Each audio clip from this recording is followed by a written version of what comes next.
consequences. What she manifested was no ordinary magic. It was solidified mana, a feat attainable only by those who had reached the master realm. The very air around her seemed to shiver under the force of her presence. Evan remembered the young master's words. It was not the right time for him to meet Yudia directly. Surprisingly, that excuse worked. Yudia calmed down slightly, her sharp eyes narrowing as she interpreted the cryptic line from the letter.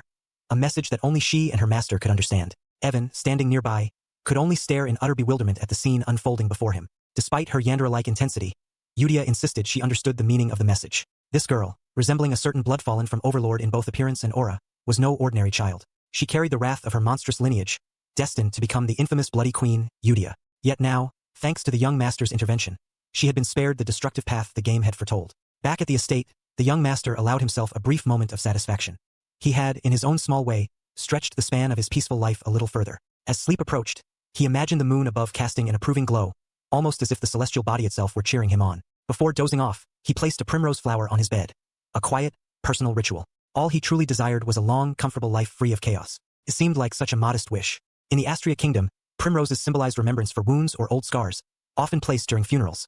A subtle irony that did not escape him. He was indeed in deep trouble. The next morning found him in the estate library, surrounded by towering shelves as if the books themselves were conspiring against his illiteracy. He searched for clues about the third landmine among the 5 great sins, a process that left his head throbbing. Evan soon interrupted with good news. The second child had been rescued successfully, thanks to the young master's intelligence regarding her location. Did you make sure she was treated gently? He asked. Evan nodded. Yes, after removing her from the illegal slave market, we ensured she was safe and properly cared for. Before Evan could continue, the library door burst open, startling them both. Tonio, the second Palacio son, had arrived. With a sneer, he mocked the young master. How does an illiterate fool like you even hold a book? The young master's expression remained unchanged, his eyes calm, almost bratty in their quiet defiance. Tonio pressed further, trying to provoke him. For a moment, the protagonist considered fighting back. After all, this was how Alan would have reacted. But the effort seemed unnecessary. Low-key survival was far more appealing. I'll be leaving, he said simply. Looks like you want the library more than I do. Tonio, assuming victory, stepped on his head with a smug grin. That was when a sharp knife whizzed past,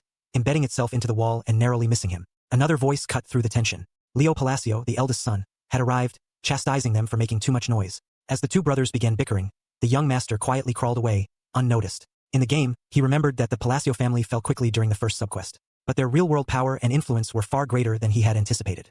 Leo, the so-called prostitute king, and Antonio, the drug king, were deeply entrenched in their underworld empires, constantly squabbling over dominance. Our hero knew better than to intervene. Maintaining his sweet, luxurious life required staying invisible. Crawling quietly out of harm's way, Evan followed him, completely unfazed, treating the entire scene as perfectly normal.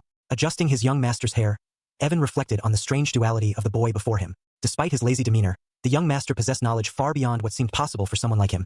Knowing details about illegal slave